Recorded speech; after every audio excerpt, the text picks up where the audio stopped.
ગુજરાતના ખેડૂતો માટે સૌથી મોટા મહત્વના તાજા સમાચાર। ગુજરાતના અનેક જિલ્લાઓમાં સારા વરસાદને કારણે કપાસ, મગફળી, મકાઈ, સોયાબીન અને ડાંગરના પાકમાં સારો વિકાસ જોવા મળી રહ્યો છે, જેથી કૃષિ નિષ્ણાતોએ ખેડૂતોને નિયમિત પાકનું નિરીક્ષણ કરવાની સલાહ આપી છે। સતત વરસાદને કારણે જ્યાં ખેતરોમાં પાણી ભરાવું છે ત્યાં પાણીનો નિકાલ ઝડપથી કરવાની સલાહ આપવામાં આવી છે। કૃષિ વિભાગે ખેડૂતોને અધિકૃત દુકાનોમાંથી જ ખાતર અને બિયારણ ખરીદવા તેમજ ખરીદીનું બિલ સાચી રાખવાનું જણાવ્યું છે। વરસાદી વાતાવરણમાં જીવાત અને ફૂગજન્ય રોગ વધવાની શક્યતા હોવાથી નિષ્ણાતોને સલાહ મુજબ દવાનો છંટકાવ કરવાની અપીલ કરવામાં આવી છે। પશુપાલકોને પશુઓને ભીના સ્થળે ન રાખવા અને સ્વચ્છ પાણી તથા લીલા સૂકાચારા પર ખાસ ધ્યાન આપવા જણાવ્યું છે।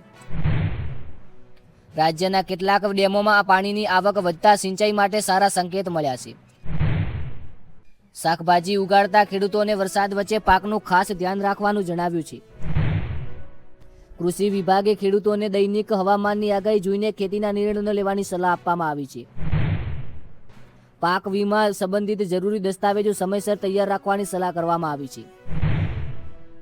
ગ્રામ્ય વિસ્તારોમાં કૃષિ માર્ગદર્શન કાર્યક્રમ અને તાલીમ કેમ્પનું આયોજન કરવામાં આવ્યું છે। કોરોના વાયરસને લઈને સૌથી મોટા અને દેશ માટે દુઃખી સમાચાર સામે। દેશમાં કેટલાક વિસ્તારોમાં કોરોનાના નવા કેસ નોંધાતા આરોગ્ય વિભાગ સતત પરિસ્થિતિ પર નજર રાખી રહ્યું છે। ગુજરાતમાં શંકાસ્પદ લક્ષણો ધરાવતા દર્દીઓની તપાસ અને આરોગ્ય સેવાનો સજ્જ રાખવા સૂચનાઓ આપવામાં આવી છે। તાવ, ઉધરસ, ગળાઓ દુખાવો અથવા શ્વાસ લેવામાં તકલીફ જેવા લક્ષણો હોય તો તાત્કાલિક તબીબી સલાહ લેવા જણાવ્યું છે। હોસ્પિટલોમાં જરૂરી દવાઓ અને સારવારની તૈયારીઓની સમીક્ષા કરવામાં આવી રહી છે। વૃદ્ધો અને ગંભીર બીમારી ધરાવતા લોકોને ભીડવાળા સ્થળોએ સાવચેતી રાખવાની સલાહ આપવામાં આવી છે। જ્યાં કેસ નોંધાયા છે ત્યાં સ્થાનિક આરોગ્ય તંત્ર દ્વારા સંપર્ક ટ્રેસિંગ અને દેખરેખ રાખવાની આવી રહી છે। હાલ પરિસ્થિતિ અનુસાર આરોગ્ય વિભાગે લોકોમાં ગભરાટ ન ફેલાવા અપીલ કરી રહ્યો છે। કોઈપણ વિસ્તાર અંગે સોશિયલ મીડિયા પર ફરતી અફવાઓને બદલે માત્ર સત્તાવાર આરોગ્ય વિભાગની માહિતી પર વિશ્વાસ રાખવાની સલાહ આપવામાં આવી છે। જરૂર મુજબ ટેસ્ટિંગ અને સારવારની સુવિધાઓ ઉપલબ્ધ રાખવામાં આવી છે। વ્યક્તિગત સ્વચ્છતા અને જરૂર હોય ત્યારે માસ્કનો ઉપયોગ કરવા આરોગ્ય નિષ્ણાતોની સલાહ આપી રહ્યા છે। પીએમ કિસાન યોજનાને લઈને સૌથી મોટા અને તાજા સમાચાર સામે। પીએમ કિસાન યોજના હેઠળ ખેડૂતોને આગામી 2000ના હપ્તાની રાહ જોઈ રહ્યા છે। આગામી હપ્તાની સત્તાવાર તારીખ જાહેર થાય પછી જ રકમ લાભાર્થીઓના ખાતામાં જમા થશે। કેવાયસી પૂર્ણ ન કર ખેડૂતોને વહેલી તકે પ્રક્રિયા પૂર્ણ કરવાની સલાહ આપવામાં આવી છે। આધાર, બેંક ખાતું અને મોબાઈલ નંબર વિગતો સાચી છે કે નહીં તેની ચકાસણી કરવી જરૂરી છે। અરજી સ્થિતિ અને લાભાર્થીઓની યાદી સત્તાવાર પોર્ટલ પરથી તપાસવાની સલાહ આપવામાં આવી રહી છે। ગુજરાતી ફિલ્મ અને સંગીત ક્ષેત્રમાં નવા કાર્યક્રમો અને સાંસ્કૃતિક ઇવેન્ટ્સની તૈયારીઓ ચાલી રહી છે। લોકગીતો અને ગરબા ગીતોને સ્પેશિયલ સોશિયલ મીડિયા પર સારો પ્રતિસાદ મળી રહ્યો છે। વિવિધ શહેરોમાં લોકગાયકોના જાહેર કાર્યક્રમો યોજાઈ રહ્યા છે।